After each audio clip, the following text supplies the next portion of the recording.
हम लोगों ने पुलिस की जो है तैयारी की, कितने सालों से जो हम लोग इसकी तैयारी कर रहे थे। एक तो कई सालों बाद जो है परीक्षा जो आती है, उस सबको पता है कि चीटिंग हुई है या नहीं हुई है। इन्विजिलेटर था, वो भी कुछ नहीं बोल रहा था। वो बोल रहा था कि जो मर्जी करना करो। मेरे आसपास जितने भी बच्चे थे वो आसपास एक दूसरे से पूछ करके जो है वहाँ पर एग्जाम कर रहे थे।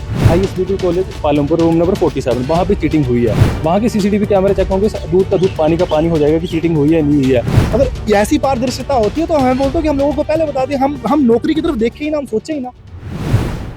नमस्कार, इनॉक्स न्यूज में एक बार फिर से आपका बहुत बहुत स्वागत है। जी हाँ दर्शकों, इस वक्त हम मौजूद हैं धर्मशाला के पुलिस मैदान में। सबसे पहले तस्वीरें जो है आपके साथ साझा करेंगे कि इस वक्त अगर पुलिस ग्राउंड धर्मशाला की बात करें तो आप देख सकते हो किस तरह से जो युवा पीढ़ी है, जो युवा है, वो नौकरी के लिए, भर्ती के लिए तैयारी यहाँ पे कर रहे हैं। चाहे ग्राउंड टेस्ट की बात करें, फिजिकल टेस्ट की बात करें, उसकी तैयारी के लिए दिन रात मेहनत कर रहे हैं। चाहे सुबह की बात करें, शाम को बात करें, 2 टाइम वर्कआउट जो है इनके द्वारा किया जा रहा है ताकि अच्छा भविष्य जो है आने वाले टाइम पे इनका और सरकारी नौकरी जो है ये प्राप्त कर पाएं। हाल ही में हिमाचल प्रदेश में बात करें तो हिमाचल प्रदेश में जो HV पुलिस की लिखित परीक्षा हुई है उसके ऊपर लगातार सवाल उठ रहे हैं।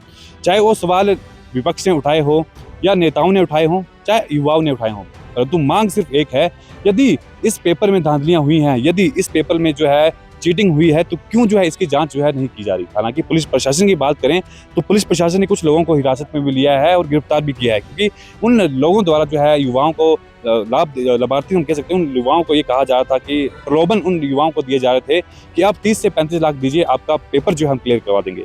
हालांकि पुलिस प्रशासन ने उनको पकड़ लिया है, परंतु इन युवाओं का ये आरोप है, इन युवाओं का ये कहना है जिन सेंटर में एग्जाम करवाए जा रहे थे उनकी जांच करवाई जाए, साथ ही CCTV फुटेज जो है उसको खंगाला जाए। हम लोगों ने पुलिस की जो है तैयारी की, कितने सालों से जो हम लोग इसकी तैयारी कर रहे थे। सबसे बड़ी चीज़ ये है कि एक तो कई सालों बाद जो है परीक्षा जो आती है, परीक्षा जैसे आती है और हम लोग क्या देखते हैं कि एक तो इतनी मुश्किल से हमने ग्राउंड क्लियर किया है कि पालमपुर में जहाँ पर जिस सेंटर में मैं एग्जाम दे रहा हूँ, मेरे आसपास के जितने भी लोग हैं वहाँ पर इस तरीके से जो वो लोग एग्जाम दे रहे हैं, ऐसे पूछ के जो एग्जाम कर रहे हैं, एक दूसरे से बातचीत कर रहे हैं, जैसे लग रहा है घर पर बैठ के एग्जाम दे रहे हैं। जिस भी सेंटर पर आप देख लो, मेरे कई साथी ऐसे मुझे तो जिन्होंने ए तक की बात की है कि कई के सेंटर पर तो ऐसे पेपर चल रहा था। मेरे रूम में मैं बात कर रहा हूँ, हॉल नंबर मेरा जो था वो 4 था, हॉल नंबर 1 था और चौथी जो थी मेरी रो थी। पालमपुर घुग्गर में मेरा एग्जाम हुआ था। मेरे आसपास जितने भी बच्चे थे वो आसपास एक दूसरे से पूछ करके जो है वहाँ पर एग्जाम कर रहे थे। अगर ऐसी पारदर्शिता होती है तो हमें बोलते कि हम लोगों को पहले बता दें, हम नौकरी की तरफ देखें ही ना, हम सोचे ही ना। हमारी ज़्यादा बड़ी डिमांड नहीं है, हमारी इतनी सी डिमांड है कि जहाँ पे चीटिंग हुई है उस सबको पता है कि चीटिंग हुई है या नहीं हुई है।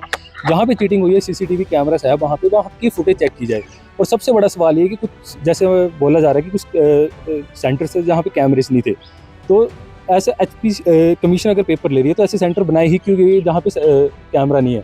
और बीच में वॉशरूम वगैरह बच्चों को जाने दिया जा रहा था बीच में 2 घंटे में, 2 घंटे में अलाउड नहीं कि बीच में किसी को ब्रेक दिया जाए, किसी को वॉशरूम जाने दिया जाए।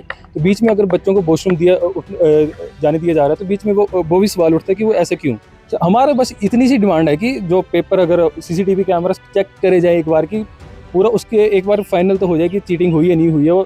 हम room number ISBT college Palampur room number 47 वहाँ पे चीटिंग हुई है, हम रूम नंबर भी दे रहे हैं, ये भी सब कुछ दे रहे हैं कि वहाँ की CCTV कैमरा चेक हो। वहाँ के CCTV कैमरा चेक होंगे, दूध का दूध पानी का पानी हो जाएगा कि चीटिंग हुई है नहीं हुई है। कोई पैसे दे रहा है, 35 लाख सर दे रहा है, वो ऐसे तो दे नहीं रहा है कि बेवकूफ़ तो है नहीं कोई कि पैसे दे रहा है। अब उनके पास सर होगा तो तभी मांग रहे हैं ना वो। अब मैं किसी और से पैसे मांगता हूँ कि भाई मेरे को पैसे, मैं पेपर लीक करवाता हूँ, उसका लिंक होगा तो तभी होगा ना। ऐसे कोई ऐसे उठ के तो नहीं बोल सकता है कि यार भाई मैं पेपर लीक करवाता हूँ। तो इस चीज़ की भी जांच होनी चाहिए। और ऐसा सुनने में आ रहा है कि भाई जैसे 2 व्यक्ति जो थे 2022 और जो 18-19 में पेपर हुआ उसमें वो पहले से थे, ठीक है। तो उस बारे में भी जांच होनी चाहिए कि इसमें कौन कौन शामिल है, इसकी जांच होनी चाहिए।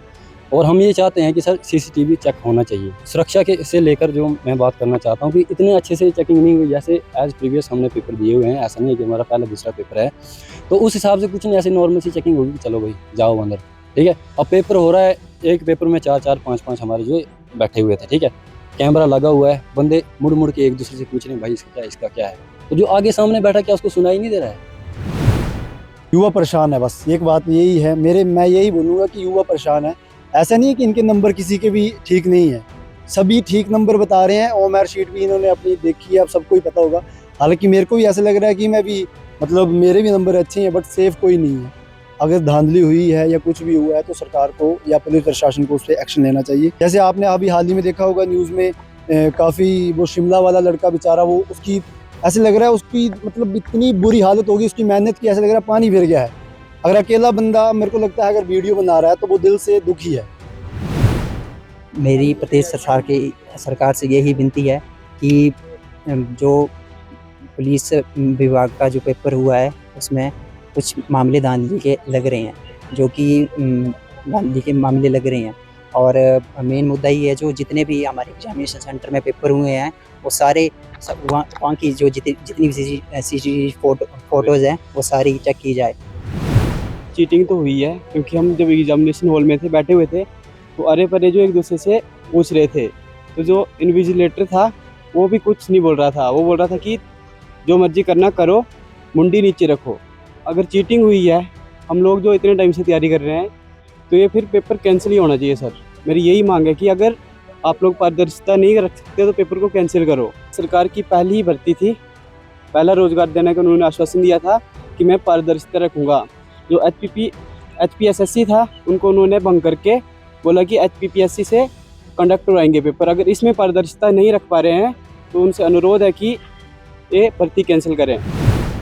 मेरा माननीय मुख्यमंत्री सुखविंदर सिंह सुक्खू से ये अनुरोध है कि जो भी मामले उठ रहे हैं, चीटिंग हुई है, उनके बारे में पूरी जांच की जाए, क्योंकि मीडिया में डाल रहे हैं। एक लड़का शिमला से अमन, उसने भी डाला हुआ है, तो उसने 16 तारीख का डाला है, अभी तक उसमें कोई सुनवाई नहीं हुई है। तो सरकार से अनुरोध है कि जल्दी से जल्दी सुनवाई की जाए, कि निष्पक्ष जांच होनी चाहिए, क्योंकि अगर चीटिंग हुई है तो हमारा पढ़ने का क्या फ़ायदा है। हमें 3-3 साल लाइब्रेरी में हो गए, तो इसका कोई फ़ायदा नहीं है। भी जो पालमपुर वगैरह जो भी हमारे HPPSC के SP पुलिस के सेंटर थे, उनकी जांच की जाए, क्योंकि पहले ऐसा होता था 2022 में हमने पेपर दिया है तो पहले पूरी तरह से चेकिंग होती थी, पुलिस विभाग पूरी तरह से चेकिंग करता था। जो हाथ में कड़े वगैरह डाले होते थे, कानपून वगैरह सब कुछ, लेंस वगैरह से चेक किया जाता। इस बार ऐसा कुछ नहीं था। इस बार हर सेंटर में 4-4 पुलिस वाले थे, उन्होंने बच्चों को ऐसे ही जेबें चेक कर रहे थे आराम से और बोलते जाओ। जिन जिन सेंटरों में पेपर हुए हैं उनमें काफ़ी बच्चे एक दूसरे से पूछ रहे थे। और हम लोग ऐसे नहीं बोल रहे हैं कि भी मतलब वो किया जाए कि बच्चों को ऐसे प्रेशराइज़ किया जाए। हमारे भी नंबर अच्छे हैं, हम ये बोलना चाहते हैं हमने मेहनत की है, बाकी बच्चों ने मेहनत की है। हम ये बोलना चाहते हैं कि जो बच्चों ने मेहनत नहीं की है वो भी बोल रहे हैं हमारे 70 प्लस नंबर हैं उनके। तो सर मैं इस विषय में ये कहना चाहता हूँ कि इस विषय की जांच की जाए।